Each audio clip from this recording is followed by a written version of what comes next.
In 3 minuti la nazione siciliana, notiziario del 23 settembre 2024. Dopo 2 giorni l'Expo G7 è già un grande successo. Conclusi i primi 2 giorni dell'Expo del G7 siamo già in presenza di un grande successo. L'apertura di sabato con l'intervista di Bruno Vespa, poi l'inaugurazione della Meloni e la passeggiata tra gli stand tra 2 ali di folla che applaudiva. Ieri l'incontro di Lollobrigida con le associazioni agricole e la presenza dei ministri Pichetto, Calderone e Urso. Un grande riflettore si è finalmente acceso sull'agricoltura e la pesca italiana. Generale Dalla Chiesa, la figlia chiama in causa Andreotti.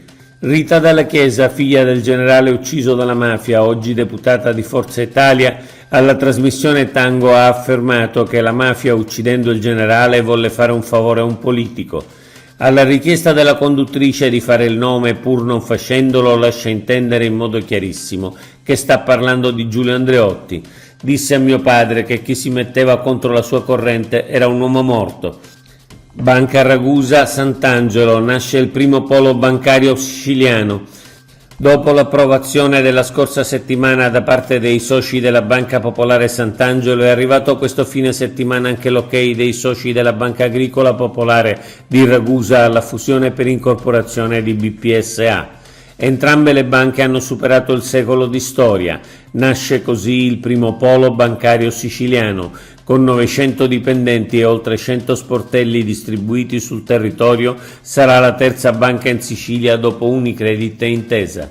Appello scienziati, non si blocchi il telescopio.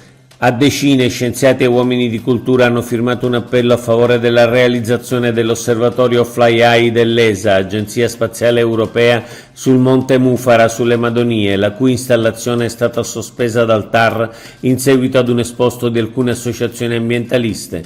Un'occasione da non perdere, dicono i firmatari, e una garanzia per la protezione dell'ambiente, perché impedirebbe la realizzazione di altre opere. Riaperto lo svincolo di Termini Imerese sulla A19. Riaperto sabato in anticipo di 25 giorni rispetto al previsto lo svincolo di Termini Imerese sull'autostrada Palermo-Catania. Presente il Presidente della Regione, commissario straordinario per gli interventi sulla A19. I lavori necessari per mettere lo svincolo in sicurezza erano cominciati lo scorso 19 febbraio. Manca da completare solo lo svincolo d'uscita in direzione Catania, che sarà ultimato entro il 15 ottobre. Inaugurato a Siracusa il nuovo pronto soccorso.